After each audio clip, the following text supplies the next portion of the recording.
नमस्कार प्रिय विद्यार्थियों, गायत्री विद्या मंदिर सीनियर सेकेंडरी स्कूल के यूट्यूब चैनल पर आप सभी का हार्दिक स्वागत है। आज के क्लास में हम डिस्कस करेंगे 11th क्लास मैथमेटिक्स के टॉपिक ज्योमेट्रिक प्रोग्रेशन और ज्योमेट्रिक मीन के ऊपर डिपेंड एक्सरसाइज नंबर 9.3 के आगे के क्वेश्चंस को लेकर लास्ट के वीडियो में अपन ने डिस्कस किए थे।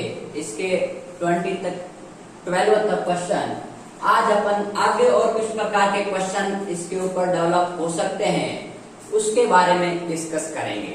तो देखिए, आपके पास में जो 30 नंबर क्वेश्चन है उसमें लिखा हुआ है कि आपके पास में जो गिवन सीक्वेंस है वो एक ज्योमेट्रिक प्रोग्रेशन दे रखी है, अर्थात गुणोत्तर श्रेणी दे रखी है जो कि 3 स्क्वायर 3 टू द पावर 3। इसको अपन को क्या निकालना है कि कितने पद आवश्यक हैं ताकि उनका योगफल है वो 120 हो जाए। मतलब अपन को निकालना है पदों की संख्या। इसने क्वेश्चन की थोड़ी लैंग्वेज चेंज की है, बाकी कुछ भी चेंज नहीं किया है। अपन यहाँ से प्रथम पद पता लगा सकते हैं, सार अनुपात का पता लगा सकते हैं, और उसने n पदों का योग कितना दे रखा है, 120 दे रखा है। तो अपन को पदों की संख्या ज्ञात करनी है कि ऐसे कितने पद होंगे ताकि उनका योगफल है वो 120 हो जाए। ठीक है, तो देखिए अपन इस क्वेश्चन को सॉल्व करते हैं। सबसे पहले क्वेश्चन नंबर 30 क्या लिखा हुआ है, 3 स्क्वायर 3 टू द पावर 3। ये इस प्रकार की ज्योमेट्रिक प्रोग्रेशन चल रही है। ठीक है, अपन को ये बताना है कि इसमें ऐसे में कितने पद लूं ताकि इन सब पदों का मैं योग करूं तो आपके पास में कितने आ जाए, 120 आ जाए। या फिर मैं ऐसा कह सकता हूं कि 3 प्लस 3 का square plus 3 to the power 3 plus या आपके पास में n। ठीक है, मान लीजिए n पद है, ठीक है, और उसका योग अपन को कितना दे रखा है, 120 दे रखा है। तो 120 क्या हो गया आपके पास में, n पदों का योग Sn हो गया, और ये 3 आपके पास में क्या हो गया भाई, प्रथम पद हुआ नहीं हुआ, ये हो गया आपके पास में प्रथम पद a का मान। और सार अनुपात क्या होता है, द्वितीय पद में प्रथम पद का भाग देने पर जो वैल्यू आती है। तो सार अनुपात जिसको अपन r कहते हैं वो क्या होगा, 3 का स्क्वायर अपॉन 3। तो ये हो गया 3 का स्क्वायर अपॉन 3 बराबर 3। तो प्रथम पद 3 आ गया, सार अनुपात 3 आ गया, n पदों का योग आपके पास में गिवन है 120। ठीक है, तो अपन को ज्ञात क्या करना है, पदों की संख्या। तो यहां पर लिख लो, ज्ञात करना है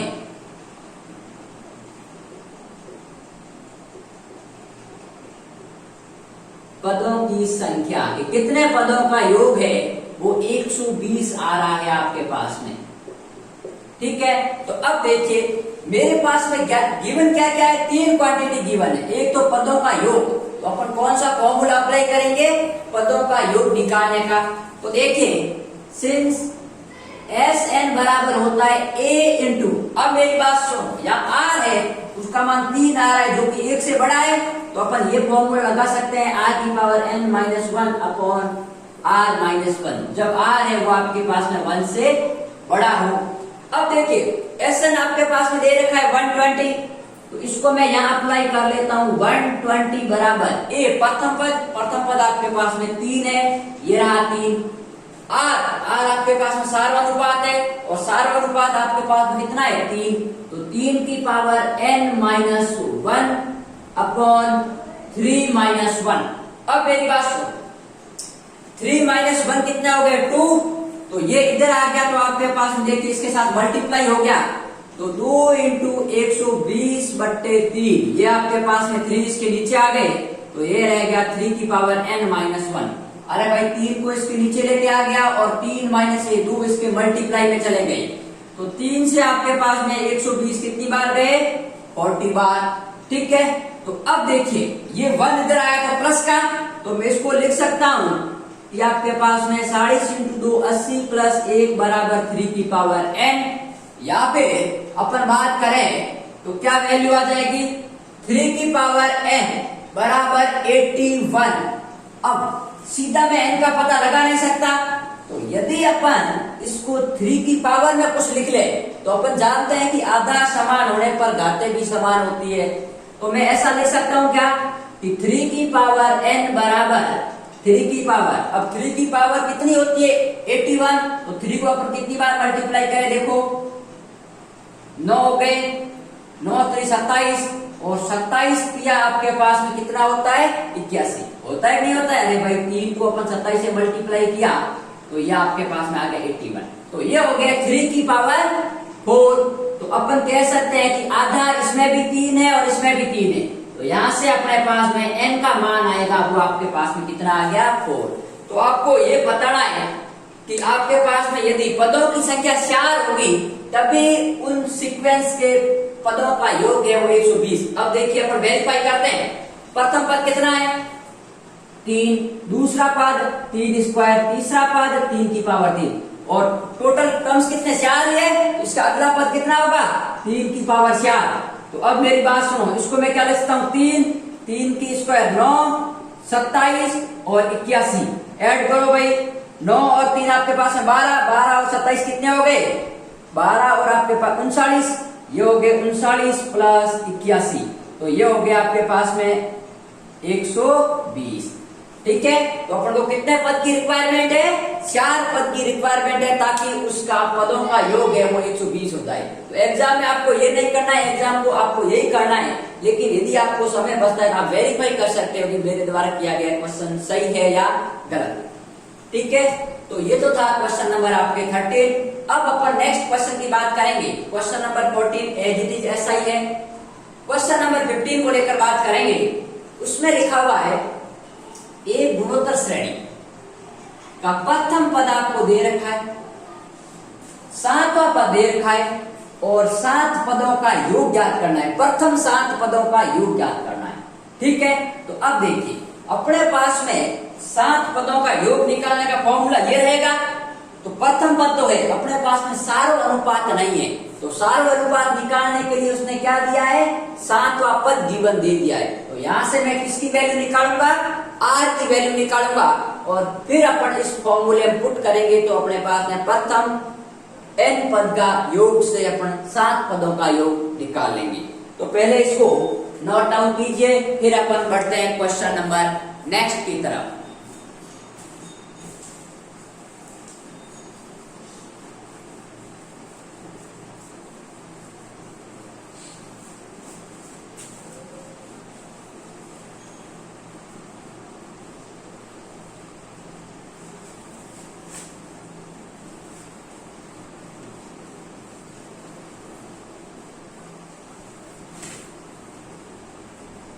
अब देखिए क्वेश्चन क्या लिखा हुआ है, पहले अपन गिवन कंडीशन लिख लेते हैं।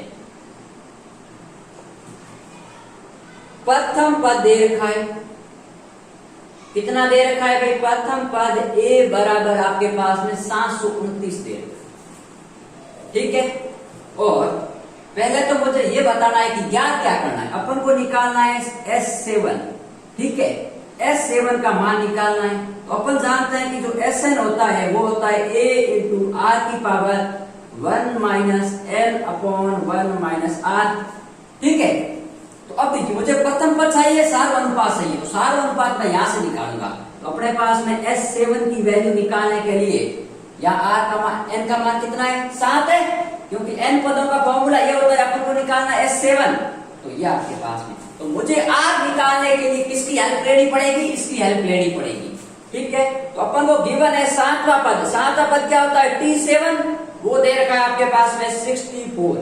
अब गुणोत्तर श्रेणी के 7वां पद क्या होता है भाई आपके पास में, यदि प्रथम पद a है और अपन मान लेते हैं, माना सारो अनुपात क्या है r है, माना सारो अनुपात आपके पास में दे रखा है r, तो क्या वैल्यू हो जाएगी, देखिए 7वां पद a r की पावर 7 माइनस 1 बराबर 64।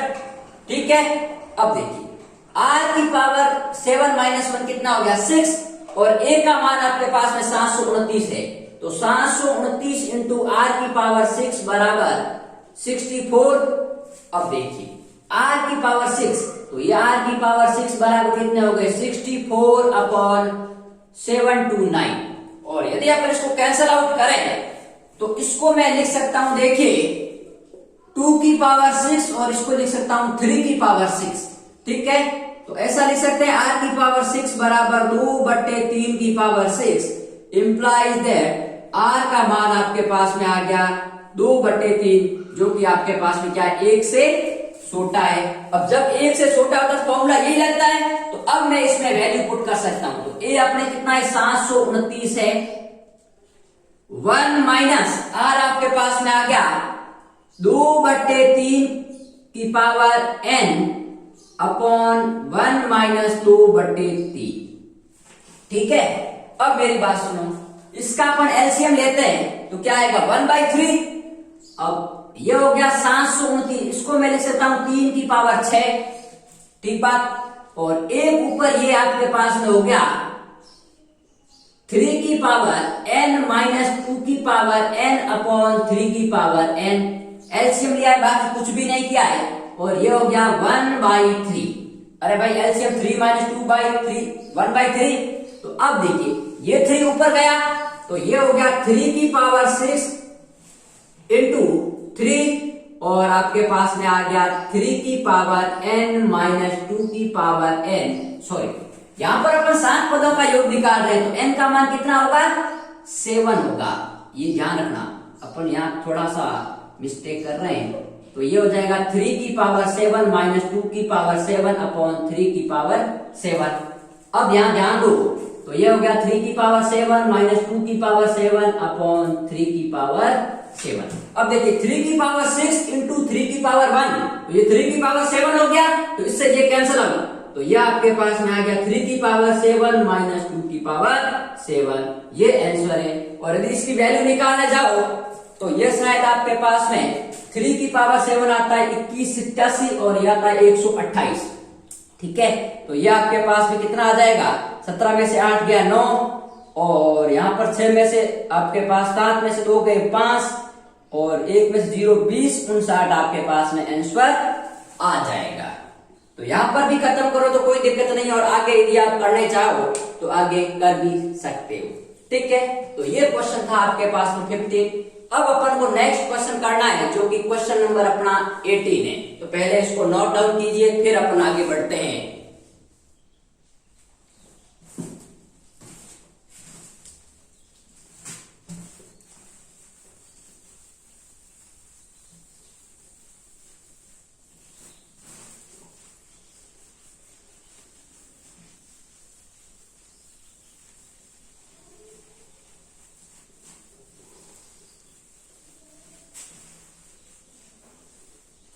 अब सुनिए, क्वेश्चन नंबर अपन 18 स्टार्ट करते हैं। क्या लिखा हुआ है,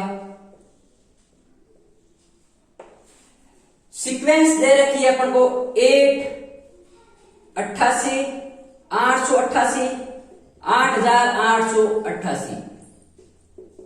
अब उसने ये नहीं कहा है कि ये जो सीक्वेंस है वो आपके पास में गुणोत्तर श्रेणी है, उसने कुछ भी नहीं बोला है, सिर्फ और सिर्फ इतना कहा है कि ये अनुक्रम है और इस अनुक्रम के nवें पदों का योग ज्ञात करना है।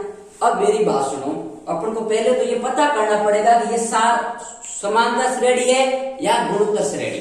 अब मेरी बात सुनो, इसका प्रथम पद 8 हो गया, इसमें इसका भागफल 11 आएगा, इसका इसमें भागफल तो 111 आएगा। तो आपके पास में सब वैल्यू अलग अलग आ रही है, तो पहले मुझे इसको गुणोत्तर श्रेणी बनानी पड़ेगी। ठीक है, ये जो दी गई सीक्वेंस है ये डायरेक्टली गुणोत्तर श्रेणी नहीं है, पहले अपन को गुणोत्तर श्रेणी बनानी पड़ेगी। ठीक है, तो पहले थोड़ा सा एक्स्ट्रा काम करना पड़ेगा। तो ये क्वेश्चन कई बार एग्जाम में पूछा गया है, तो ध्यान रखना कि ये जो सीक्वेंस है वो सीधी तौर पर गुणोत्तर श्रेणी नहीं है, पहले अपन को गुणोत्तर श्रेणी बनानी पड़ेगी। तो अब देखिए बढ़ाते किस प्रकार है, अपन को ज्ञात क्या करना है, n पदों का योग ज्ञात करना है। ठीक है, तो देखिए मैं कहता हूं प्रथम n पदों का योग, प्रथम n पदों का योग, प्रथम n पदों का योग आपके पास में क्या होता है भाई, Sn होता है। तो देखिए Sn बराबर पहला पद 8 प्लस 88 प्लस ये हो गया आपके पास में, और टोटल पद कितने हैं, n पद है। मैं यहां लिख लेता हूं आपके पास में n पद। अब बात सुनिए, मैं सबसे पहले क्या करता हूं, इसमें से 8 सब में भाग जा रहा है, 8 कॉमन निकाल लेता हूं। तो यहां से मैंने 8 कॉमन निकाल लिए, यहां पर क्या बच गया 1, 8 का भाग 88 में दूंगा तो क्या आएगा 11, और यहां इसमें भाग दूंगा तो 111। अब देखिए सारा अनुपात सबका अलग अलग आ रहा है, तो यहां पर भाग दूंगा तो 1 1 1, ये आपके पास में सारा अनुपात आ रहा है, और टोटल चलकर आपके पास में कितना हो गया, n पद हो गया। अब मेरी बात सुनो, अब भी अपन यदि चेक करें तो ये प्रथम पद और ये द्वितीय पद तो भी अभी गुणोत्तर श्रेणी नहीं बन रही है। तो मुझे गुणोत्तर श्रेणी बनाने के लिए मैं एक काम करता हूं, इसको क्या करता हूं, प्रत्येक पद को 9 से गुणा करता हूं और 9 से भाग देता हूं। तो मैं क्या कर सकता हूं, ऐसा लिख सकता हूं, ये हो गया 9, इसको मैंने 9 से गुणा किया और 9 से भाग दिया, और इसको 9 से गुणा करूंगा क्या आएगा 99, इसको करूंगा तो 999, और इसको करूंगा तो आपके पास में 9999 प्लस प्लस आपके पास में n पद तक हो गया। अब मेरी बात सुनो, अभी यदि भाग दे तो वापस यही आएगा, तो भी अभी गुणोत्तर श्रेणी नहीं है। तो मैं अभी गुणोत्तर श्रेणी बनाने के लिए इसको क्या करता हूं, 9 को ऐसा लिख सकता हूं 10 - 1, इसको लिख सकता हूं 100 - 1, इसको लिख सकता हूं 1000 - 1, और इसको लिख सकता हूं मैं 10,000 - 1, ऐसे ऐसे करते आपके पास में n पद आ गए। अब मेरी बात सुनो, ये आपके पास में इसको थोड़ा सा परिवर्तित करें तो क्या लिख सकते हैं, देखिए 10, ठीक है, -1 प्लस इसको मैं लिख सकता हूं 10 का स्क्वायर -1, और 100 को लिख सकता हूं 10 की पावर 3 -1, और इसको लिख सकता हूं 10 की पावर 4 -1 प्लस प्लस, और ये हो गया आपके पास में n पद। अब मेरी बात सुनो, मैं इन सबको अलग लिख लूं, 10 स्क्वायर 10 की पावर 3 और 1 वाले टर्म्स को अलग लेता हूं, तो अपने पास में क्या वैल्यू आएगी, देखिए Sn बराबर 10 प्लस 10 का स्क्वायर प्लस 10 की पावर 3 प्लस 10 की पावर 4, और ये हो गया आपके पास में n पद। और इसमें से देखिए ये भी माइनस का, ये भी माइनस का, ये भी माइनस का, तो मैं यहां से माइनस कॉमन लेता हूं, तो 1 + 1 + 1 कहां तक जाएगा भाई, n पद तक जाएगा, ठीक है। तो ये वैल्यू आ गई। अब मेरी बात सुनो, अब ये यदि मैं इसको प्रथम पद मानता हूं और इसको द्वितीय पद, तो 10 के स्क्वायर में 10 का भाग दूंगा तो भी 10 ही आएगा, 10 की पावर 3 में मैं 10 का पावर स्क्वायर का भाग दूंगा तो भी 10 आएगा। तो अब ये जो है यहां से यहां तक, ये आपके पास में क्या बन रही है, गुणोत्तर श्रेणी बन रही है, और गुणोत्तर श्रेणी के बीच में प्लस आ रहा है, तो n पदों का योग का सूत्र लगा सकता हूं। तो यहां पर मैं गुणोत्तर श्रेणी के n पदों का योग निकालने का सूत्र लगाता हूं। तो प्रथम पद 10, सारा अनुपात 10 आ रहा है जो कि 1 से बड़ा है, तो मैं लिख सकता हूं 10 की पावर n - 1 अपॉन 10 - 1, ठीक बात। अब सुनो, ये 1 + 1 + 1 n बार, अब एक को अपन 2 बार जोड़ते हैं 2 आता है, 3 बार जोड़ते हैं तो 3 आता है, n बार जोड़ेंगे कितना आएगा, n आ जाएगा, ठीक है। और ये 10 में से 1 गया 9, तो इसको अपन ऐसा लिख सकते हैं कि जो आपके पास में n पद का योग है वो आपके पास में आ गया 10/9 इंटू 10 की पावर n - 1 माइनस आपके पास में n। ये है आपके पास में इसका फाइनल आंसर। एक बार अपन आंसर चेक कर लेते हैं और देखते हैं कि आपके पास में सही है या गलत। तो यही आपके पास में इसका आंसर है। तो देखिए ऐसे क्वेश्चन कई आ सकते हैं, जैसे ऐसा भी आ सकता है 777 777 700, ये आपके पास में। तो इसको भी आपको सेम करना है, पहले 7 कॉमन लेना है, फिर आगे वाला प्रोसेस सेम आएगा, सिर्फ और सिर्फ यहाँ 7 कॉमन आएगा, बाकी आपके पास में सॉरी ये अपन ने लिखा ही नहीं है बाहर 8/9, तो यहाँ पर आपके पास में 8/9 आएगा, यहाँ पर भी 8/9 और यहाँ पर भी आपके पास में 8/9 आएगा। तो आपको कुछ भी आ सकता है, 666 766 ये भी आ सकता है, 555 555 ये भी आ सकता है। तो ये इस प्रकार की जब सीरीज आती है तो वो हमेशा गुणोत्तर श्रेणी डायरेक्ट नहीं होती है, लेकिन अपन को गुणोत्तर श्रेणी बनानी पड़ती है और उसमें हमेशा आपको पदों का योग पूछा जाएगा। ठीक है, तो आज के लेक्चर नंबर 16 में अपन इतना ही करेंगे और कल के लेक्चर में अपन एक्सरसाइज 9.3 के टोटल इक्वेशन को सॉल्व आउट करके फिर आगे की एक्सरसाइज के बारे में बात करेंगे।